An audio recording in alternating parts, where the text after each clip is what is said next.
Emergency দৌড়াদৌড়ি করে যেতে হবে, কারণ আজকে থার্সডে। তাইলে মনে থাকবে, না হয় এরকম ভোলা রোগ। আমার বাবা এত মজা করছে, এত মাস্তি করছে, ভিসাও পাইছি মাশাআল্লাহ দিলে। আসসালামু আলাইকুম, কি অবস্থা ভাই লোকস? আশা করি সবাই ভালো আছেন, সুস্থ আছেন। So good morning. এখন তো প্রায় দুপুর হয়ে গেছে। এখন সময় 12টা 28। আজকে অনেকগুলো কাজ ছিল, ভাবছিলাম সকালে যাইতে হবে ভিসা অফিসে, কিন্তু ভিসার রিসিট বের করে দেখলাম যে 2টা থেকে 5টা পর্যন্ত হচ্ছে গিয়ে ডেলিভারি দেয়। তার জন্য আর এখন যাওয়া হইলো না, তাই যাব হচ্ছে বিকালবেলা গিয়ে একবারে লাইনে দাঁড়াবো। 5টা পর্যন্ত যেহেতু দেয়, 3টে 3:30টার দিকে গিয়ে লাইনে দাঁড়াবো।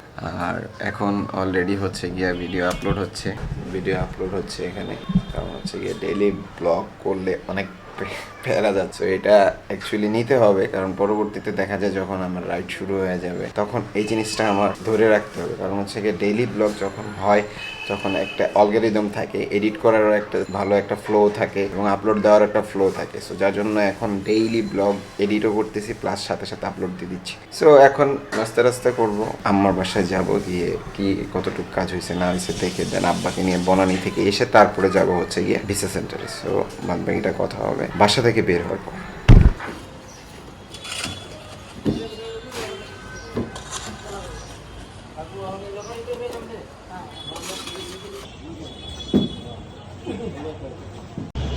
অলরেডি আলহামদুলিল্লাহ অনেক ভালো কাজ হচ্ছে। আজকে মনে হয় আরও 2টা প্লেয়ার দিবে।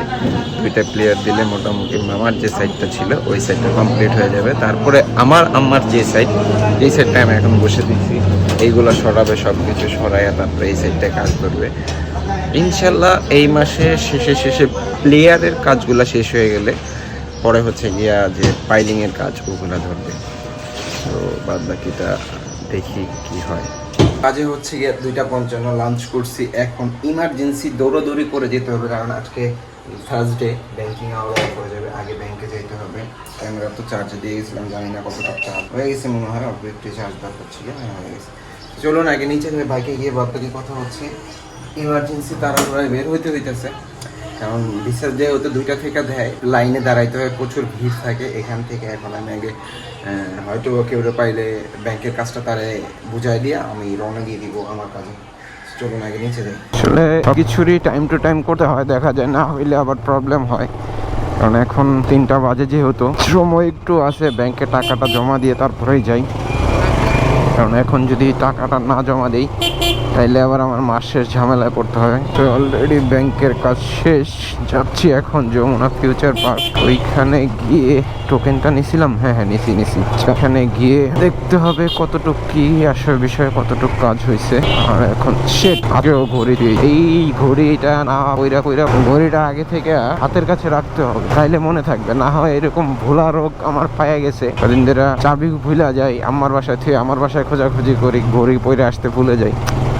ভোলা রোগটা ছুটাইতে হবে ইনশাল্লাহ। সবাই দোয়া করবেন, যেটা ইচ্ছা করছি আল্লাহ যেন পূরণ করেন। বাদ বাকিটা আল্লাহ তো আসেনি, সেটা তো উনি দেখবেনই। যদি এই রাইডটা হয়ে যায় ইনশাল্লাহ, তো বলতে গেলে একটা ড্রিম পূরণ হবে। কারণ আমার ইচ্ছা ছিল এরকম একটা রাইড আমি করব, অনেক দিন ধরেই আশা ছিল। এবং এই রাইডের জন্য আমি প্রায় টাকা সবকিছু রেডি করে রাখছিলাম, প্লাস যাওয়ার প্রিপারেশনও নিয়ে নিয়েছিলাম, কিন্তু করোনার কারণে আমার আর যাওয়া হয়নি। তখনই হচ্ছে গিয়ে আমি বাবাইকে নিয়ে 64 ডিস্ট্রিক্ট রাইডটা যারা এখন পর্যন্ত দেখেননি, ফুল একটা প্লেলিস্ট আছে।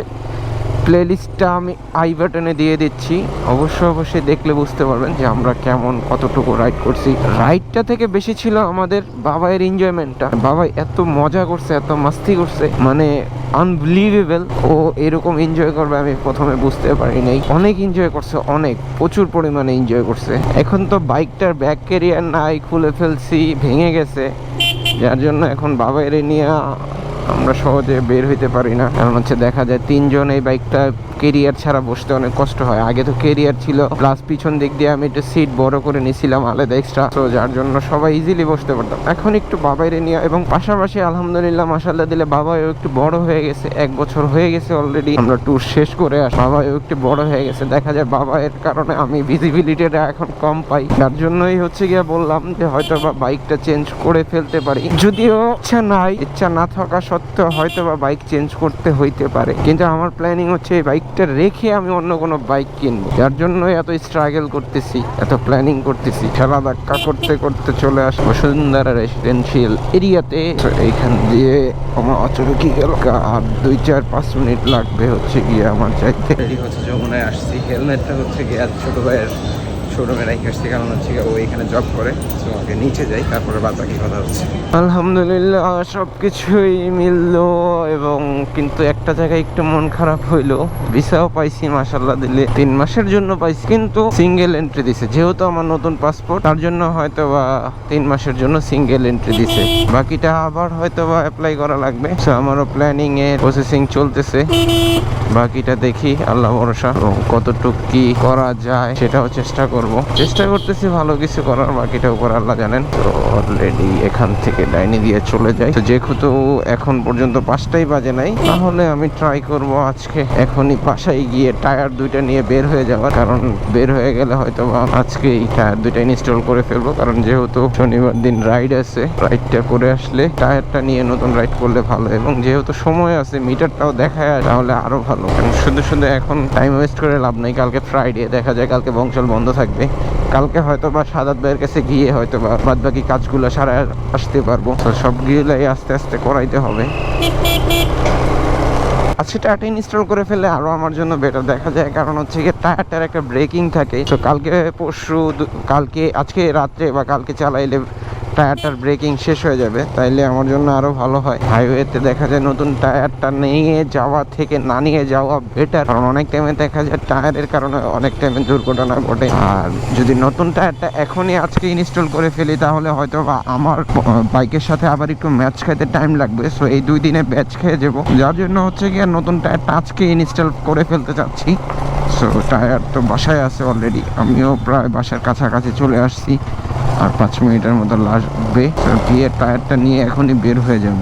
আর সেই সাথে বংশাল যেহেতু যাব, টায়ারটা চেঞ্জ করতে মিনিমাম আধা ঘন্টা 40 মিনিট 1 ঘন্টা লাগবে। ততক্ষণে মিটারটাকেও দেখায় ফেলবো, যে মিটারটা যদি ঠিক হয়ে যায় তাহলে তো আলহামদুলিল্লাহ, না হয় যদি বলে যে টাইম লাগবে, তাহলে আমি মিটারটা ওখানে রেখে চলে আসব।